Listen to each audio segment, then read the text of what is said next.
Andhra Pradesh GST ఆదాయం last ఇయర్తో పోల్చుకుంటే తగ్గింది అన్నది సాక్షి హైలైట్ చేసింది.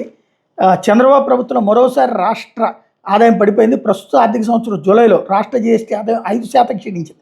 గతేడాది జూలైలో 3,532 కోట్లుగా సెస్ మినహాయించి ఉన్న ఆదాయం ఏడాది 5% క్షీణించి 3,366 కోట్లకు పరిమితమైంది. 1,993 కోట్లు కేంద్ర ఐజీఎస్టీ కింద సెటిల్మెంట్ చేయడంతో మొత్తం మీద నికర జీఎస్టీ ఆదాయంలో వృద్ధి నమోదైందని రాష్ట్ర ప్రధాన పన్నుల అధికారి ఏ బాబు శనివారం విడుదల చేసిన ప్రకటనలో పేర్కొన్నారు.